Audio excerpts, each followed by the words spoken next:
everyone. I hope you were all doing well, and I hope that you all had a great record store day.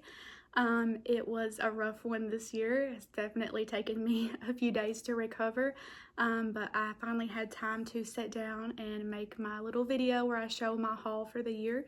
This has definitely been the craziest record store day that I have ever participated in. I've been going since probably, I think, 2016 or 2017, and this year was the craziest by far. There was one item on the list this year that I really wanted. I mean, I had to have, and it was super limited. So last minute we did decide that we were just going to go camp out at the record store.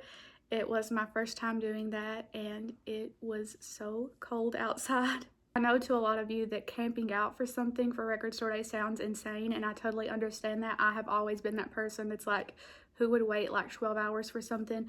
And then I became that person, so I understand. So let's just get into the haul. You know, being the Beatles fan and Beatles collector and vinyl collector that I am, the number one thing on my list this year was the Beatles 3-inch mini turntable. A couple days before record store day, I called my local store and they told me that they only got in 2 of the Beatles turntables, so I knew I had to be there early. So the store opened around 8 that morning, so we got there around 9 p.m. just as they were closing for the day. We were probably like 6th and 7th in line, and it was an experience. It was very cold, but you know, it was worth it. I know a lot of people think this release is super ridiculous, and I understand that, but that is why I had to have it. I already made a separate video unboxing this set and also giving you a little demo of what it sounds like. So if you want to go watch that video, it is on my channel.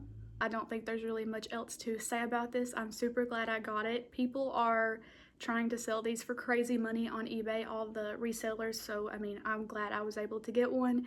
And yeah, this was the main reason I lined up as early as I did.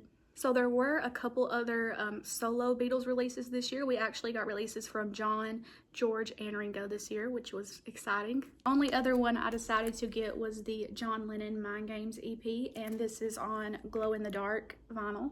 They had 2 different versions. They had a regular audiophile black, and then they had this glow-in-the-dark, and I decided to get the glow-in-the-dark because I thought it was cooler.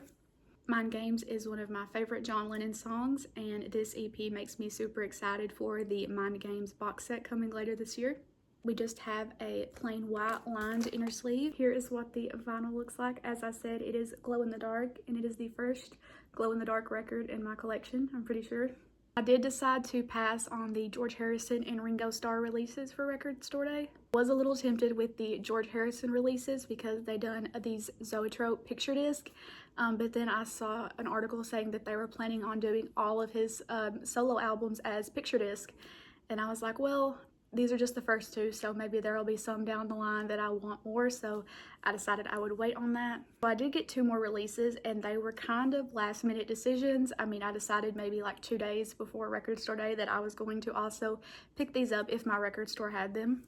Leading up to record store day, I was watching a lot of videos from people here in the vinyl community where they were talking about what they wanted the most, and a lot of people were talking about this release, which I had surprisingly never heard of before. This is a band called Gandalf, and this is their one and only record, I believe, from 1969. Very psychedelic pop rock, and they were actually signed to Capitol, and this was released on Capitol back in the day. I was really surprised. I had never heard anything of this band before, so I decided to stream some of the songs from this album, and I really enjoyed them, so I decided I would pick up this release. I believe this is the first time it's ever been reissued, and the original ones go for like crazy money on Discogs, so I figured this would be a cool pickup. This one is limited to 1,500 copies, and I do love the beautiful artwork there.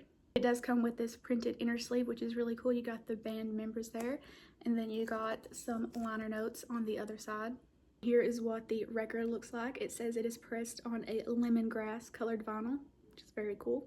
Also very weird for me to see the Capitol label on something that isn't Beatles or Beach Boys. While I was researching this band, I saw that it is on a label called Jackpot Records, and I saw that they had another release for record store day that looked kind of interesting. This is a band called SRC, and this is their debut album from 1968.